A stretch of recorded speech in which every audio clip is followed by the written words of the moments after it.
Hi everyone, welcome to my channel Chemistry Sir. Those who are new here, myself Subbaraidu.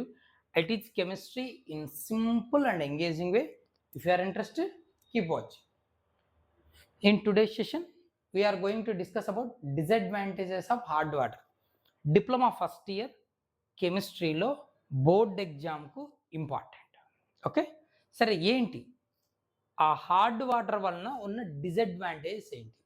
అసలు ఆ hard water ఏంటి? ముందు అది తెలుసుకుంటే దాని డిసడ్వాంటేజెస్ మళ్ళీ మాట్లాడతాం. హార్డ్ వాటర్ అంటే వాటర్కి మనం సోప్ అప్లై చేస్తూనే బాగా ఫోమ్ వస్తుంది, నొరగా అంటాం. ఓకే, లేథర్ అంటాం. బట్ అది రాకుండా ఉంటే now that water is set to be hard water. అంటే doesn't readily give much foam, వెంటనే నురగనివ్వకపోతే అప్పుడు ఆ వాటర్ని హార్డ్ వాటర్ అంటారు. మరి అలాంటి హార్డ్ వాటర్ని యూజ్ చేయడం వలన ఏవైనా డిసడ్వాంటేజెస్ ఉన్నాయా అనేది ఈ వీడియోలో మనం చూద్దాం. ఓకే, చాలా ఉన్నాయి. అది ఒక్కొక్క ఇండస్ట్రియల్ ఏరియాలో ఒక్కొక్క డిసడ్వాంటేజ్ ఉంది. అది ఏందో డీటెయిల్డ్గా డిస్కస్ చేద్దాం. సో ఫస్ట్ వన్ ఏంటంటే టెక్స్టైల్ ఇండస్ట్రీ. టెక్స్టైల్ అంటే మన cloth industry.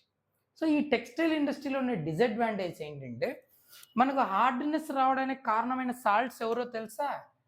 Magnesium and calcium salts. Magnesium hydrogen carbonate కానీ అలాగే కాల్షియం హైడ్రోజన్ కార్బోనేట్, వీటిని బైకార్బోనేట్స్ అని కూడా అంటాం.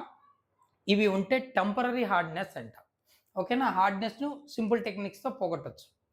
బట్ నీకు మెగ్నీషియం క్లోరైడ్ అలాగే కాల్షియం క్లోరైడ్, అంటే magnesium and calcium chlorides, sulphates MgSO4 CaSO4, chlorides and sulphates of magnesium and calcium ఉంటే ద హార్డ్నెస్ ఈజ్ పర్మనెంట్. ఓకేనా, అంత ఈజీ కాదు ఈ హార్డ్నెస్ రిమూవ్ చేయడానికి, సర్టెన్ కెమికల్ మెథడ్స్ కావాలి. మరి హైడ్రోజన్ కార్బోనేట్స్ ఉంటే టెంపరరీ హార్డ్నెస్ అంటాం, కొన్ని సింపుల్ టెక్నిక్స్లో రిమూవ్ చేయొచ్చు. ఓకేనా, సరే బాగుంది. సో హార్డ్నెస్కి రెస్పాన్సిబుల్ అవుతున్నది ఎవరు? Salts of calcium and magnesium. ఓకేనా, కాల్షియం మెగ్నీషియం సాల్ట్స్ వలన. ఏంటి ఆ సాల్ట్స్ అంటే బైకార్బోనేట్స్, క్లోరైడ్, సల్ఫేట్స్. ఓకే, ఇప్పుడు ఏమవుతుందంటే టెక్స్టైల్ ఇండస్ట్రీలో మనం ఫ్యాబ్రిక్కి కలర్ అప్లై చేస్తున్నప్పుడు కానీ, ఓకేనా, ఏం జరుగుతుందంటే మనం ఆ ఇండస్ట్రియల్ ఏరియాలో ఆ ప్రాసెస్లో ఎక్కడైనా మనం హార్డ్ వాటర్ని యూజ్ చేస్తే it does not give, if hard water is used in textile industry, it does not give the exact shades of colors due to the precipitates of calcium magnesium soaps on fabric. Hard water use చేసినప్పుడు ఆ calcium magnesium salts fabric పైన సోప్తో కలిసినప్పుడు ప్రిసిపిటేట్స్ form చేస్తాయి. మన hard వాటర్లో ఉన్న calcium magnesium salts సోప్తో కలిసి ప్రిసిపిటేట్స్ form చేస్తాయి. ఎప్పుడైతే ప్రిసిపిటేట్స్ ఫామ్ అవుతాయో ఆ ఫ్యాబ్రిక్ యొక్క కలర్ షేడ్స్ అనేది క్లియర్గా కనిపించవు ఈ ప్రిసిపిటేట్స్ ఫామ్ అవడం వల్ల. సో అందుకే ఏం చెప్తాడంటే not give the exact shades, అప్పుడు ఆ ఫ్యాబ్రిక్ లుక్కే పోతుంది. ఇది ఒక డిసడ్వాంటేజ్. Next sugar industry. చక్కెర, షుగర్ మేకింగ్లో ఇండస్ట్రీలో నువ్వు పొరపాటున హార్డ్ వాటర్ యూజ్ చేసావనుకో, ఆ షుగర్ క్రిస్టల్స్ ఫామ్ అవ్వాలిగా, అవి సరిగా ఫామ్ కావు ముందు. ఇన్ కేస్ కొంచెం ఫామ్ అయ్యాయి అనుకుందాం, అయినా కూడా వాటి పరిస్థితి ఏంటంటే ఒకసారి షుగర్ ప్యాకెట్ ఓపెన్ చేసి అవుట్ సైడ్ పెడితే మాయిశ్చర్ను తీసుకొని అట్మాస్ఫియర్ ఉన్న మాయిశ్చర్ కరిగిపోతుంది షుగర్. ఇప్పుడు మనం ఇంట్లో యూజ్ చేస్తున్న షుగర్ అలా ఏమైనా జరుగుతుందా? లేదు. ఒక డబ్బాలో ప్లాస్టిక్ డబ్బాలనో ఏదో చోట వేసుకుంటాం, లేదా షుగర్ ప్యాకెట్ అలాగే యూజ్ చేస్తుంటాం, దాన్ని మనం కాఫీ టీలలో వేసుకుంటుంటాం, ఫుడ్లో యూజ్ చేస్తాం. కానీ అదేమన్నా కరిగిపోవడం, ఇక్కడ అలాగే స్టోర్ చేస్తే మెల్ట్ అయిపోయి కరిగిపోవడం ఏమైనా జరుగుతుందా? లేదు కదా, ఫిజికల్ స్టేట్ ఏం మారదు కదా, తడి అవ్వదు కదా. అలా ఉండాలి.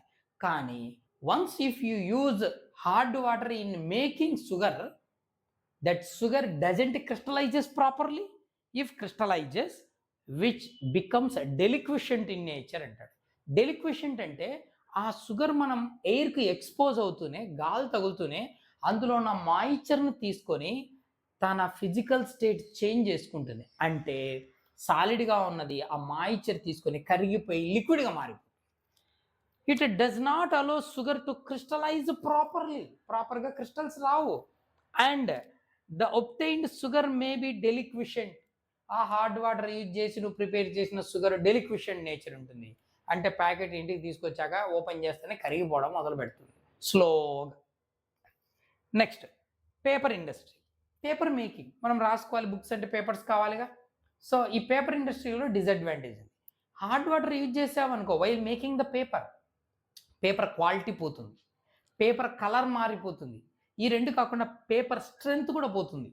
ఓకేనా, ఈజీగా డెలిక్వేషన్ ఈజీగా పేపర్ చిరిగిపోతుంది. ఓకేనా. So the calcium and magnesium salts అవే కదా రెస్పాన్సిబుల్ హార్డ్ వాటర్లో, tend to react with chemicals which affect the colour and quality of paper.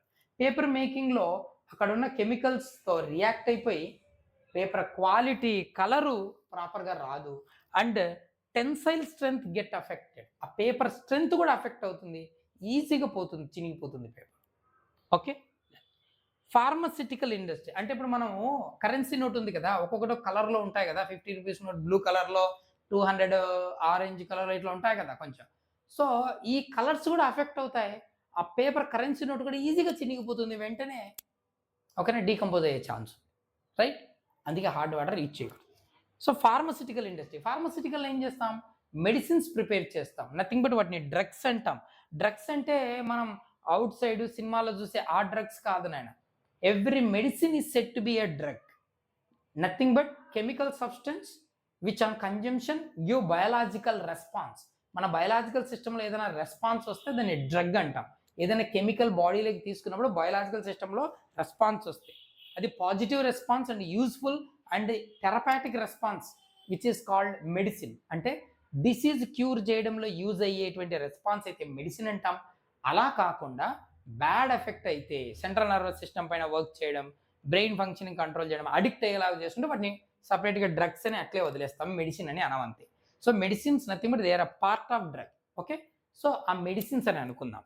So if hard water is used in ఎక్కడ ప్రిపేర్డ్ డ్రగ్స్, ఒకవేళ drugs ప్రిపరేషన్లో వాడితే అంటే injections కావచ్చు, drugs కావచ్చు, ఆయింట్మెంట్స్ కావచ్చు, వేటి మేకింగ్లో యూజ్ చేస్తే ద క్వాలిటీ గెట్ అఫెక్టెడ్. అవి అంత ఎఫెక్ట్గా వర్క్ చేయవు, వాటి క్వాలిటీ పోతుంది.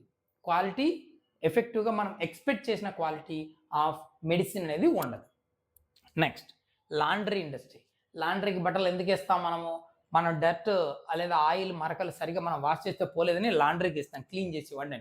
వాళ్ళు వాష్ చేయడానికి యూజ్ చేస్తే వాళ్ళు యూజ్ చేసేటువంటి సోప్స్ వేస్ట్ అయిపోతాయి అనవసరంగా. ఎందుకు, సోప్ పెట్టి వాష్ చేస్తున్నప్పుడు హార్డ్ వాటర్ కదా, మనకు హార్డ్ వాటర్ని యూజ్ చేసామనుకో, లాండ్రీలో వాళ్ళు వాష్ చేయడానికి హార్డ్ వాటర్ యూజ్ చేసాడనుకో, ఈ సోప్ ఏమవుతుందంటే హార్డ్ వాటర్లో ఉన్న కాల్షియం మెగ్నీషియం సాల్ట్స్తో కలిసి ప్రిసిపిటేట్స్ ఫామ్ చేస్తాయి, అంటే ఫోమ్ రాదు.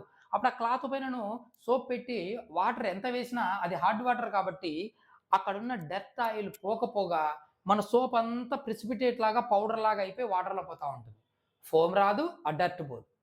అంటే the amount of soap get waste, soap waste అయిపోతుంది లాండ్రీలో వాళ్ళు హార్డ్ వాటర్ని యూజ్ చేస్తే. చివరిగా బాయిలర్స్ ఎందుకు యూజ్ చేస్తాం, వాటర్ని బాయిల్ చేసి ఆ స్టీమ్ నుంచి ఎలక్ట్రిసిటీని జనరేట్ చేయడానికి థర్మల్ పవర్ ప్లాంట్స్లో యూజ్ చేస్తాం. ఓకేనా, సరే. ఇప్పుడు ఆ స్టీమ్ రావాలి అంటే, వాటర్ వేపర్ రావాలి అంటే మనకి ఏం చేయాలి, ఎనర్జీ సోర్స్ కావాలి, అదెవరు, కోల్. ఇప్పుడు బొగ్గును బాగా హీట్ చేస్తే ఆ బాయిలర్లో ఉన్న వాటర్ హీట్ అయిపోయి మనకు స్టీమ్ వస్తుంది. బట్ మనం యూజ్ చేస్తున్న వాటర్ హార్డ్ వాటర్ అనుకోండి బాయిలర్స్లో, అప్పుడు ఏమవుతుందంటే సాల్ట్స్ ఫామ్ అవుతాయి ఇవి. ఓకేనా, ఫర్ ఎగ్జాంపుల్ ఇవి ఉన్నాయనుకో, ఇవి ఏమవుతాయి, మెగ్నీషియం హైడ్రాక్సైడ్, కాల్షియం కార్బోనేట్ లాంటి సాల్ట్స్ ఫామ్ అవుతాయి. ఆ బాయిలర్ లోపల వాల్స్, ఇన్నర్ వాల్స్ అంతా తెల్లగా లేయర్స్ లాగా ఫామ్ అవుతుంది. కొన్ని డేస్కి అది ఇంకా థిక్నెస్ అవుతుంది, అలాగే ఉంటే బాయిలర్స్ ఇంకా లోపల వాల్స్లో ఆ లేయర్స్ అనేవి yellowish or whitish layers thickness పెరుగుతుంది. వాటిని స్కేల్స్ అంటాం. So scales will form in boilers. అప్పుడు ఏమవుతుంది, ఒక చోట ఎక్కువగా, ఒక చోట పల్చగా, ఒక చోట మందంగా, ఒక చోట మీడియంగా, అట్లా రకరకాలుగా ఫామ్ అవుతుంది.